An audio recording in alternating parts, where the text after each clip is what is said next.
Kalena Dhamma Sakaca Eta Manggala Muttamang. Membahas Dhamma pada saat yang sesuai, itulah berkah utama. Berbagi pengetahuan seputar pandangan dalam Buddha Sasana.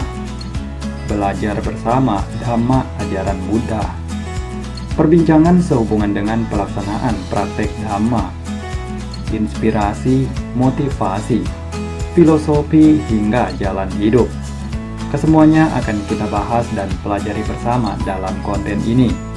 Karena dengan belajar akan membawa kita mencapai kebebasan.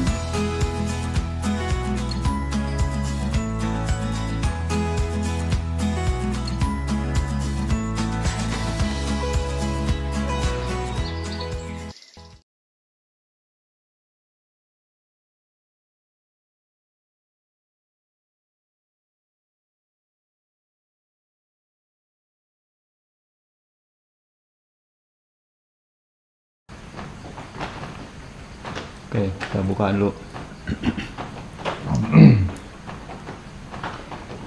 Namo Buddhaya, sahabat Dhamma, dimanapun berada, salam damai dan sejahtera. Semoga semua makhluk berbahagia. Sabda Sata Bhavantu Sukhitata. Hari ini tanggal 20 September kita berjumpa lagi.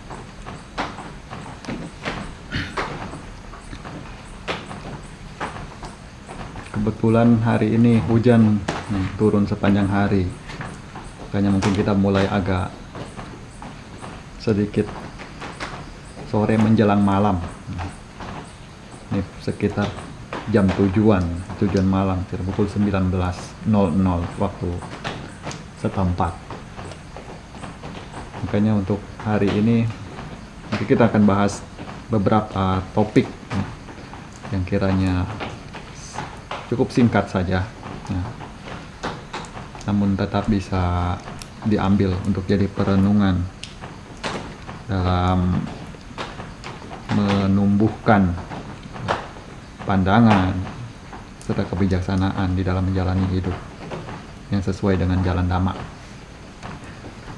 Pertama-tama kita akan coba bahas dulu seputar seberapa pentingnya memiliki keyakinan. Nah, kita akan mulai dari keyakinan dulu, dari sada. Karena kalau dalam Buddha Sasana biasanya sada itu ya ditempatkan di awal. Kalau dari Pancabala, sada atau keyakinan itu yang di awalnya. Jadi kita akan coba bahas dulu seputar keyakinan. Keyakinan itu seperti apa? Lalu seberapa pentingnya seseorang memiliki keyakinan? Serta beragam hal yang mungkin ada di dalam pandangan para bantainya ini ya. Dua bantai ini punya pandangan seperti apa ketika mendengar kata keyakinan. Ya, silakan jelaskan menurut versinya. Ya, mulai dari Bantai Rizky dulu. Keyakinan ya. Ya, kalau dalam bahasa Pali saddha ya. Keyakinan pastinya kita tidak asing dengan kata keyakinan ya. Hampir umat semua agama itu tahu ya. Umat beragama pun tahu ya keyakinan itu apa ya. Mau agama Buddha, mau agama Kristen, agama Islam, agama Hindu, pasti seseorang memilih agama karena apa? Pasti ada keyakinan, makanya dia memilih sesuai dengan pilihan masing-masing. Jadi kalau Bante jelaskan keyakinan itu adalah satu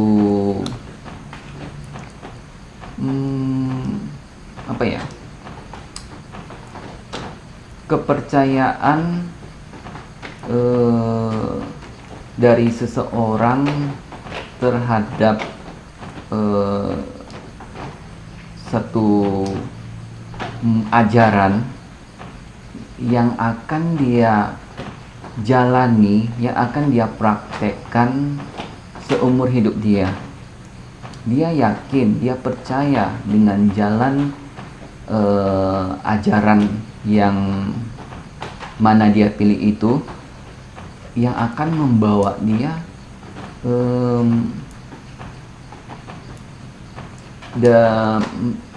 menuju satu pencapaian. Pencapaian apa? Bisa saja pencapaian kebahagiaan dalam ajaran, bisa pencapaian kedamaian hati, bisa pencapaian ketenangan, ya, macam-macam, ya. Kadang ada orang mengilustrasikan bahwa ketika dia meyakini suatu ajaran dan mempraktekkan ajaran tersebut dengan keyakinan, dia bisa memperoleh kedamaian hati yang dia dapatkan dalam mempraktekkan ajaran tersebut. Berbeda dengan dia di luar sana yang tidak mengetahui atau tidak menjalankan praktek ajaran, dia tidak memperoleh kedamaian hati tersebut, ya.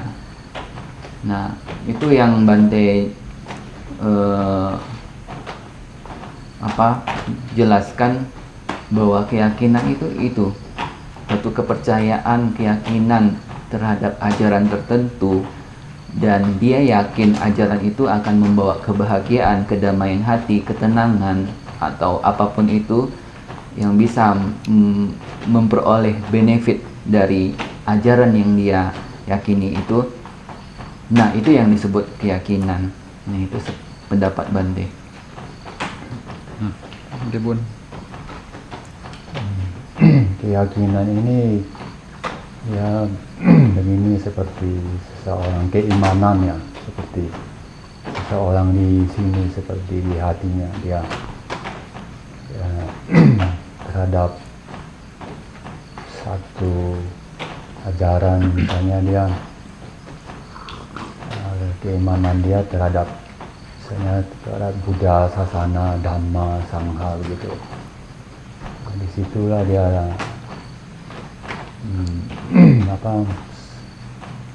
mengalami suatu hal yang ya, mungkin luar biasa di situ. Jadi dia menaruh keyakinan seperti keimanan dia di situ. Jadi dia mantap di situ. Jadi dia duduknya, dia punya batin itu di situ.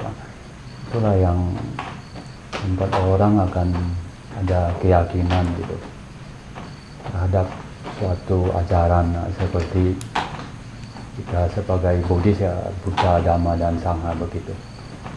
Begitu juga ajaran yang lain itu, ya, dia mereka masing-masing ya, keimanannya ke situ. Jadi kita Buddhis, ya, keimanan kita ya kepada Buddha, Dhamma, dan Sangha itu. Jadi kita yakin dan kita jalan hidup kita, dan kita selaras dengan apa yang kita yakinkan itu. Kita bisa berjalan dengan mantap, dengan enak gitu, ya.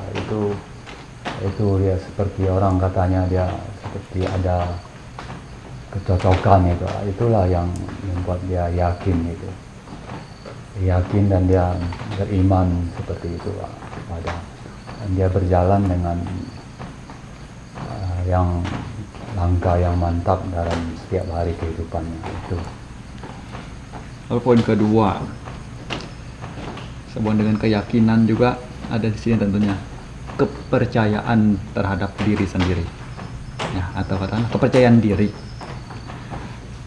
Nah, jadi di sini kalau menurut pandangan para Bante, kepercayaan diri itu yang seperti apa? Kepercayaan diri yang hendaknya dimiliki oleh seseorang, dan seberapa besar manfaatnya jika seseorang itu memiliki kepercayaan diri, dan seberapa perlunya juga menumbuhkan kepercayaan diri itu di dalam segala hal yang mungkin akan atau hendak diperjuangkan.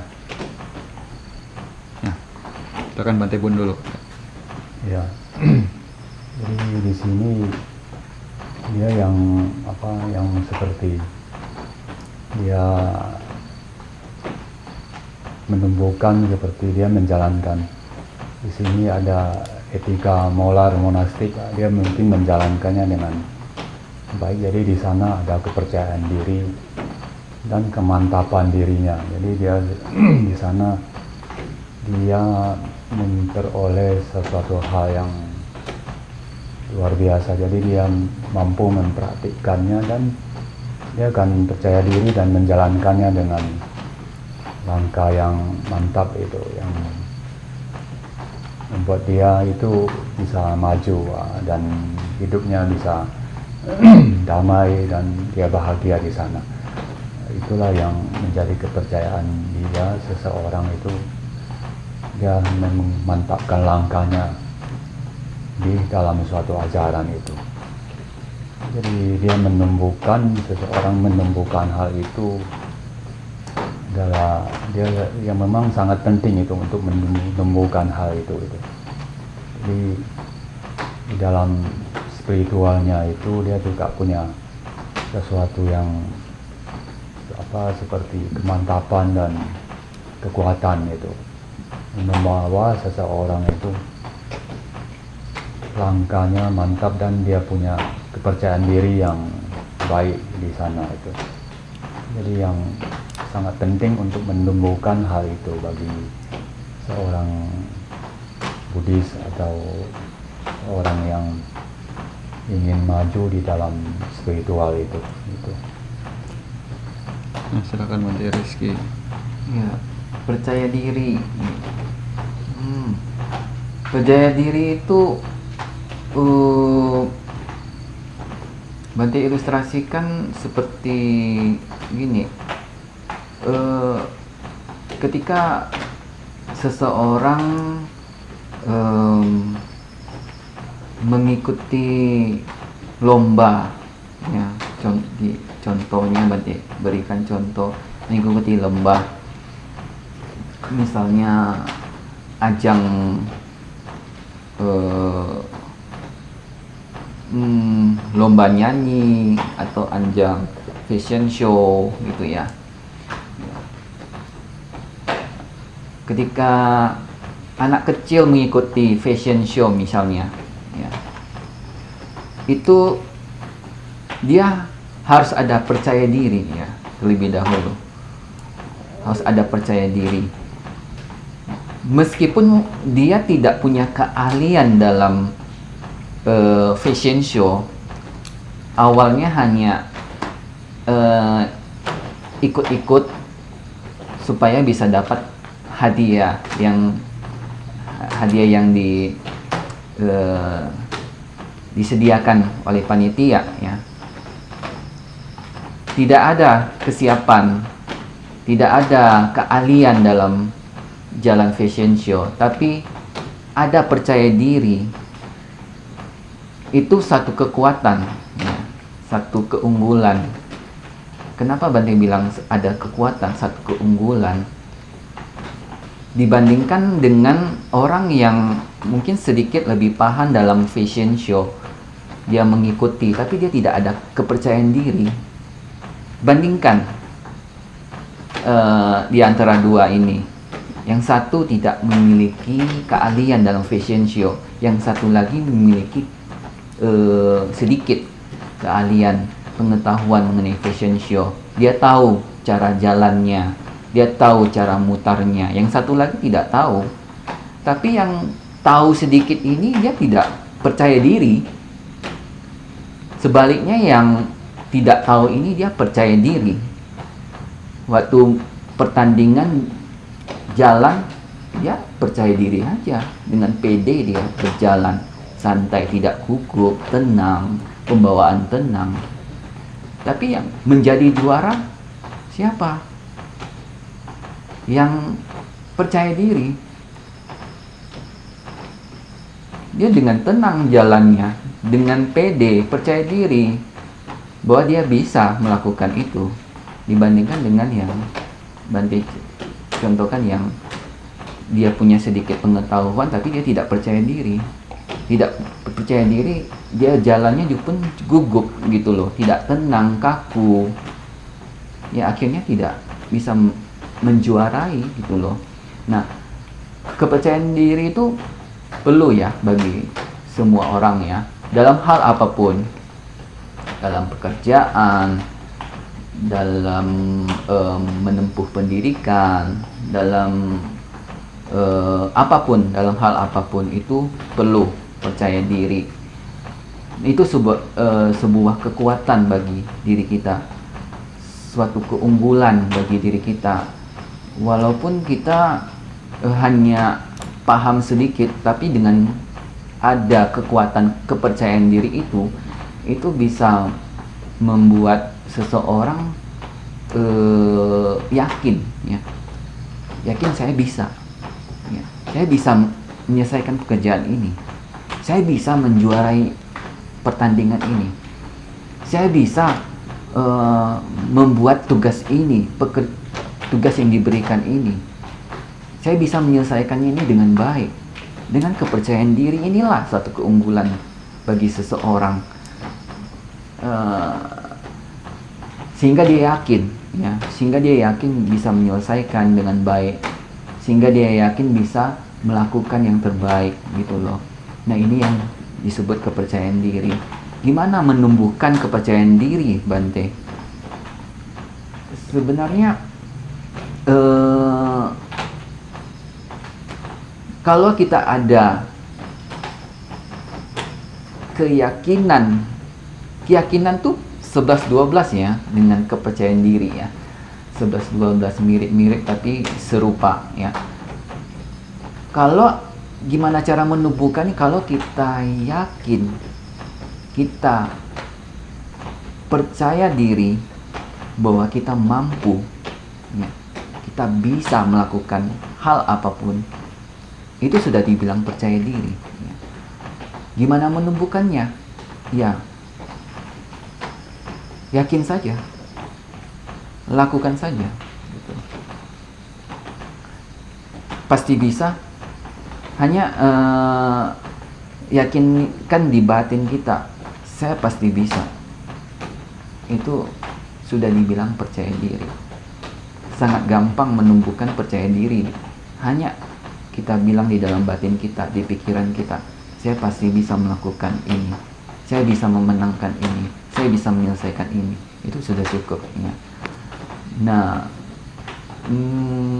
itu ya menurut Bante ya. Oke, sekarang ini akan masuk ke poin pembahasan terakhir lah ya untuk malam ini. Nah, kayaknya tolong disiapkan dulu, siapkan satu kisah lah ya, satu kisah atau cerita dari salah satu tokoh, nah, atau apapun itu yang menjadi panutan hidup ya, di antara para Bante sekalian. Nah, jadi sehubungan dengan dari awal memiliki sada keyakinan, lalu memiliki kepercayaan diri, dengan demikian membawa itu ke arah pembentukan kualitas diri, hingga orang tersebut menjadi orang yang boleh dikatakan bermanfaat ya di mata para Bante sendiri gitu, untuk menjadikan sebagai panutan. Nah, kiranya Bante bisa persiapkan itu dulu, nah, untuk diceritakan, nah, agar kurang lebihnya dapat memotivasi atau memberikan inspirasi bagi para Buddha Mamaka sekalian yang mendengarkan ini untuk membentuk karakter diri yang sedemikian.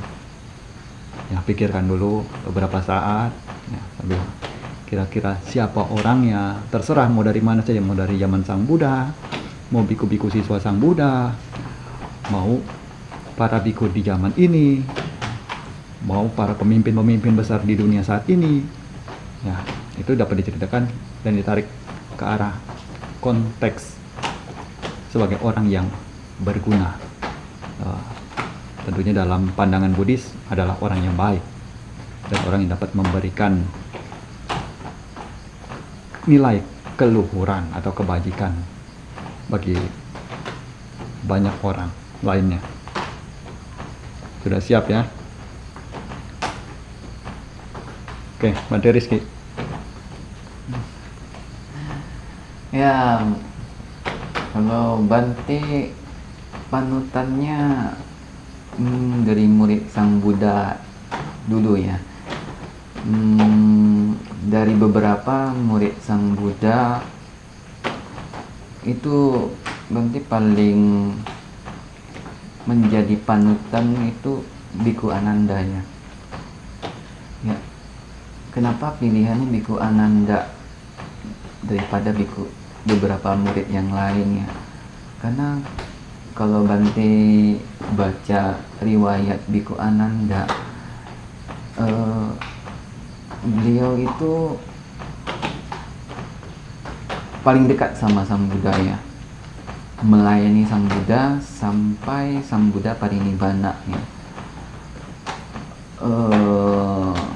Dari riwayat hidup beliau semenjak beliau menjadi muridnya Sang Buddha Gautama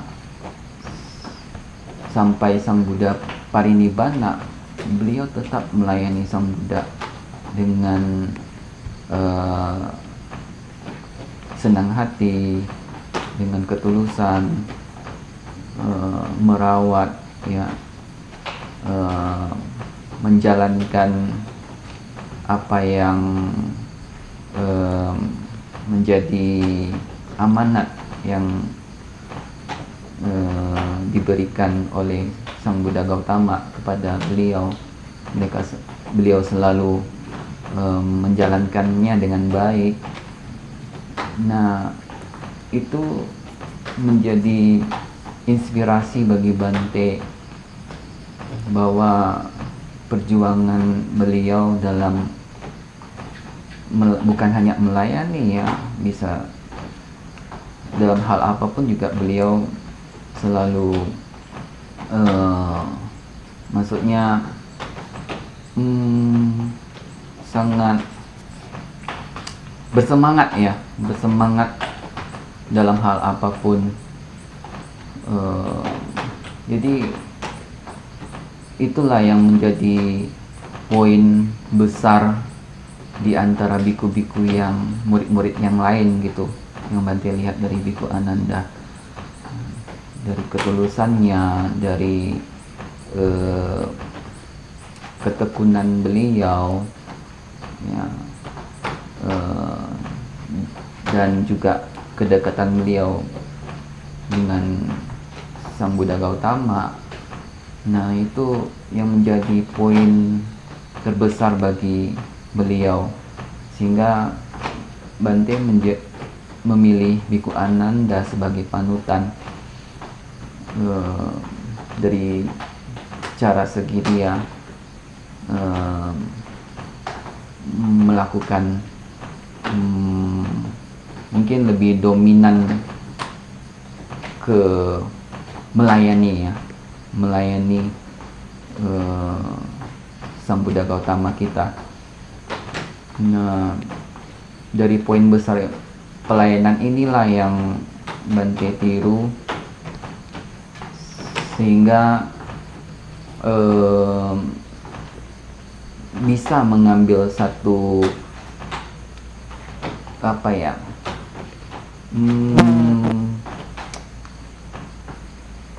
pengalaman ya, atau nilai ya, nilai yang baik yang bisa kita amalkan di dalam kehidupan sehari-hari kita, menjalankannya dengan ketulusan, menjalankannya dengan semangat. Nah, itu nilai-nilai yang bisa kita ambil dari Biku Ananda ya. Mungkin itu menurut Bante ya. Nah, silakan Bante Bun. Ya, kalau saya memang panutannya ya Buddha itu sendiri, dan juga dari beliau sebelum jadi Buddha itu seperti jadi bodhisatta itu di kisah-kisah di Jataka itu. Jadi itu yang menjadi sebuah motivasi spirit itu. Jadi banyak kisah-kisah di Jataka sampai dia menjadi seperti petapa Sumedha segala macam sampai saat dia menjadi Buddha itu. Jadi itu yang banyak memberi inspirasi, itu yang ajaran-ajarannya itu yang bisa membuat diri saya itu bisa ketika membaca kisah-kisah Jataka itu yang membuat tertarik sekali itu akan ajaran yang dia punya seperti kehidupan sehari-hari zaman dulu begini yang mungkin kita bisa membacanya di buku-buku Jataka sampai pada saat ini beliau pun menjadi Buddha itu masih menginspirasi banyak orang juga itu yang membuat sebuah yang luar biasa, itu yang membuat sebuah semangat segala macam itu banyak itu yang lengkap di situ. Itu yang membuat bisa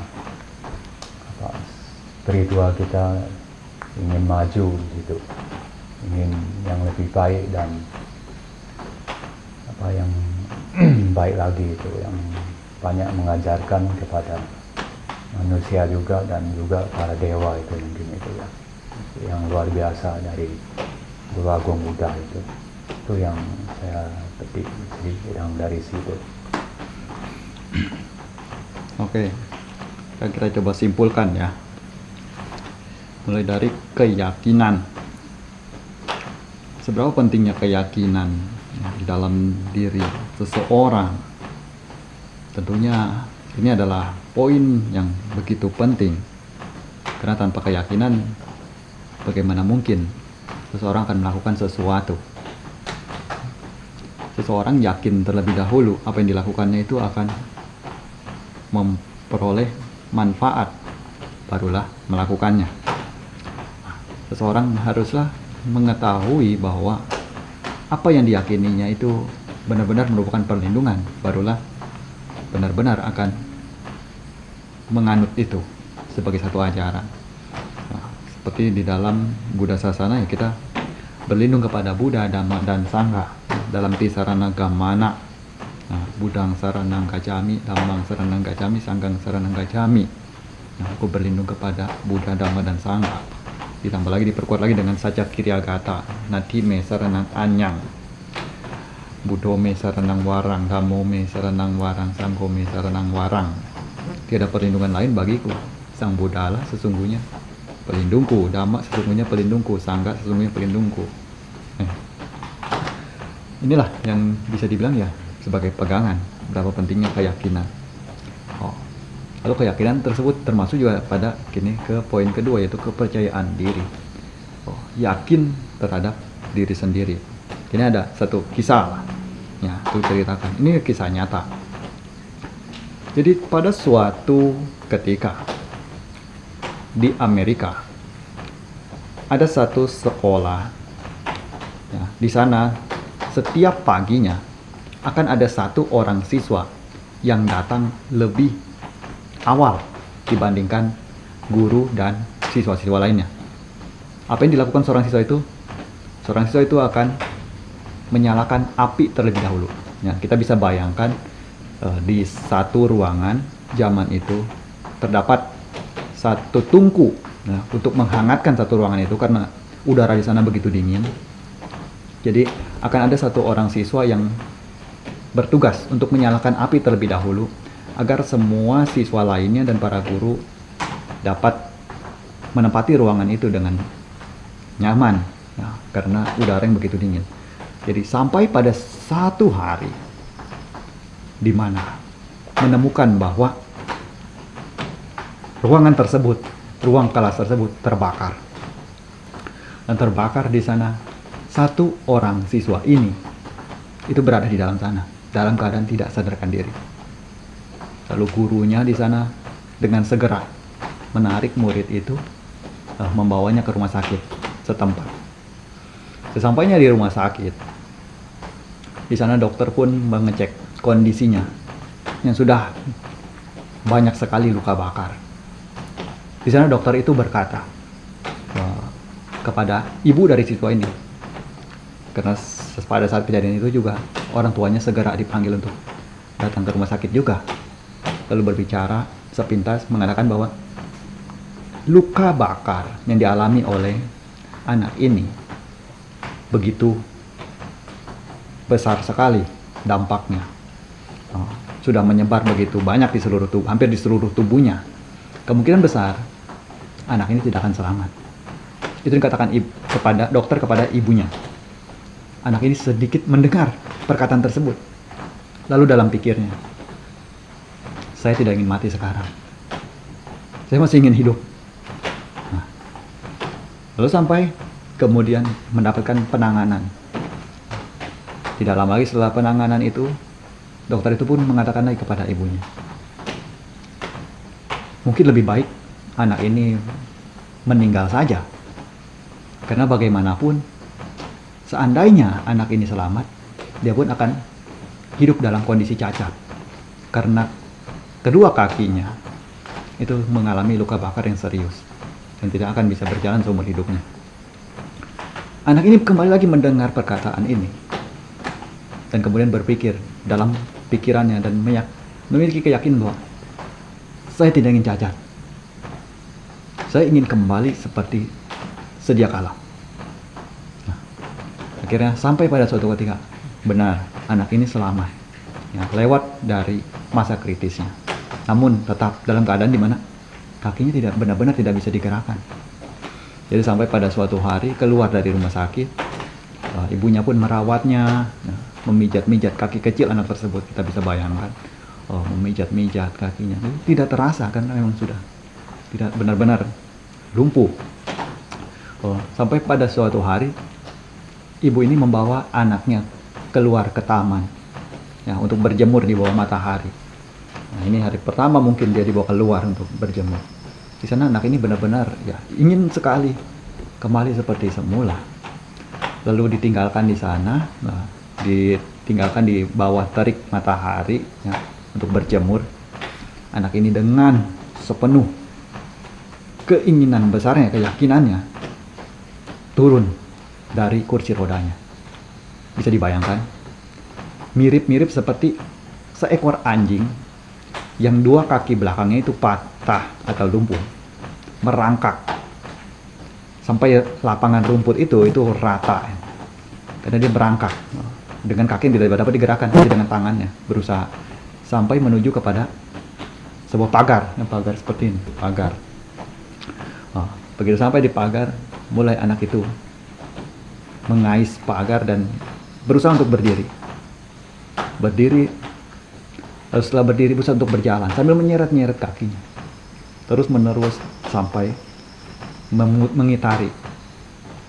Sampai terlihat jejak atau telapak kaki anak kecil itu di halaman itu, di sekeliling pagar tersebut. Dan akhirnya tidak lama kemudian, benar saja, anak itu pun mulai untuk dapat berdiri, mulai untuk mampu berjalan, mulai mampu untuk berlari ke sekolahnya, kembali lagi, mulai lagi bermain-main dengan teman-temannya, dengan berlarian riang gembira. Ini satu keajaiban daripada memiliki keyakinan. Nah, jadi dengan demikian, sampai pada satu hari, di mana anak ini meraih rekor, ya, dengan memenangkan lomba lari. Nah, anak ini bernama Glenn Cunningham. Glenn Cunningham, mungkin bisa di search ya di Google. Beliau memecahkan rekor dengan lari jarak sejarak dengan berlari 4 menit 4,4 detik per mil. Dan inilah yang tercepat. Dan ini kisah nyata. Jadi bisa dibayangkan dari keyakinan bertumbuh dengan kepercayaan diri sampai bisa menjadi sesuatu yang di luar nalar. Nah, sekarang ke arah pembentukan kualitas diri. Nah, kita lihat dari bagaimana ya contoh-contoh yang para bantunya berikan. Ini kita dapat simpulkan bahwa dunia ini itu akan mencatat, dunia tidaklah akan mencatat seseorang yang hanya menerima sesuatu, tapi dunia akan mengingat seseorang yang mampu untuk memberikan sesuatu. Kita bisa lihat dari bagaimana Biku Ananda, mengapa beliau masih dapat diingat sampai sekarang? Itu karena apa yang beliau berikan, bukan karena apa yang beliau terima. Kita bisa lihat dari bagaimana Sang Buddha, mengapa bisa diingat sampai sekarang. Bahkan Pertapa Sumedha yang 4 Asangkaya Kappa, 100.000 Mahakapa lamanya yang lalu masih bisa kita ingat sampai saat ini. Itu bukan karena apa yang beliau terima, tapi karena apa yang beliau berikan. Inilah menjadi seorang yang pemberi. Demikian. Dan untuk penutupan, ada salah seorang yang mengatakan bahwa setiap orang hanya memiliki 2 hari yang paling penting di dalam hidupnya. 1 adalah hari di mana dirinya dilahirkan, dan kedua adalah hari di mana orang tersebut memiliki pemikiran untuk memberikan manfaat terhadap orang-orang lainnya. Hanya 2 hari ini. Dan sekarang di antara kita semua, para Buddha Mamaka semuanya, apakah sudah menemukan hari yang kedua ini? Jika hari yang kedua ini belum ditemukan, dan itulah alasan mengapa kita masih harus hidup untuk saat ini dan ke depannya, karena untuk sampai menemukan hari tersebut. Mungkin kiranya pesan-pesan pada malam hari ini dapat untuk memberikan semangat, inspirasi, serta semakin menambah keyakinan kita terhadap Buddha Dhamma dan jalan kebenaran. Bagaimanapun, apapun yang kita tanam, itulah yang akan kita tuai. Nah, sebagaimana ajaran yang Sang Buddha ajarkan. Ya, selanjutnya silakan Bante Bun berikan penutupan untuk malam hari ini.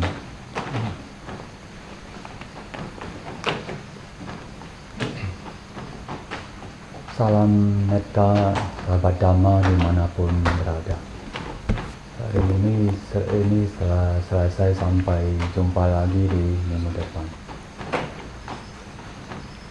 Semoga semua makhluk berbahagia. Sabde satta bhavantu sukhita. Namo Buddhaya. Semua materi yang diperbincangkan bukanlah untuk ditelan mentah-mentah. Semuanya masih memerlukan proses penganalisaan lebih lanjut berdasarkan hukum kebenaran. Karena kami membahasnya berdasarkan pengetahuan, sudut pandang, serta opini yang dimiliki. Dan tujuan terselubung yang sebenarnya terdapat di sini adalah untuk bersama-sama memacu ketertarikan para Buddha Mamaka dalam mempelajari Dhamma, serta saling mengasah kebijaksanaan. Semoga kita semakin menambah wawasan dan bertambah maju di jalan Dhamma. Susu sang labate panjang. Bersungguh-sungguh mendengarkan dengan baik akan memperoleh kebijaksanaan.